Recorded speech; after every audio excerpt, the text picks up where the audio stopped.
बिस्मिल्लाहिर्रहमानिर्रहीम। अस्सलाम वालेकुम दोस्तों, आज की इसमें बात करेंगे एल अरसलान के हवाले से। जैसे कि एल अरसलान एपिसोड में 39 में हमने एक सिपाही देखा जिसका नाम जलाल है।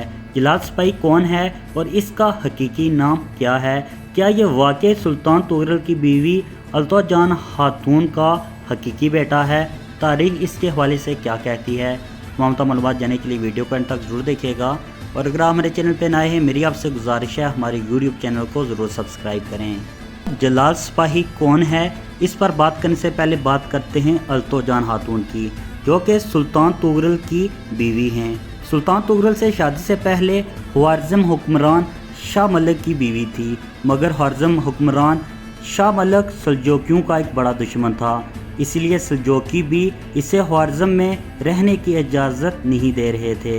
इसी तरह सुल्तान तुगरल और चागरी बे ने 1042 में ख्वारिज़म में उतरे और इसे सूबे में पकड़ लिया।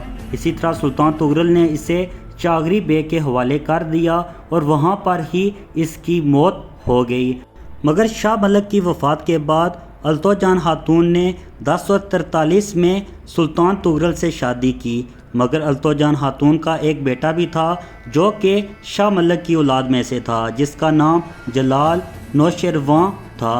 जब 1060 में अल्तो जान खातून की वफ़ात हुई और फिर जब सुल्तान तुगरल की 1063 में वफ़ात हुई, इसके बाद जलाल ने एक बड़ी बगावत की, मगर एल अरसलान ने इसे गिरफ़्तार कर लिया और बाद में रे में इसे कैद कर दिया और चंद साल कैद के बाद इसे कत्ल कर दिया गया। एल अरसलान की रेटिंग जो कि 7.2 एंड तक पहुंच चुकी है, जो कि बहुत ही शानदार है। और ज़राए के मुताबिक बताया जा रहा है कोतलोमश की बड़ी एंट्री एल अरसलान में करवाई जाएगी। कोतलोमश कौन था, इस पर हम एक मुकम्मल वीडियो बनाएंगे। एल अरसलान की तमाम तरह अपडेट के लिए मेरे यूट्यूब चैनल को ज़रूर सब्सक्राइब कीजिएगा।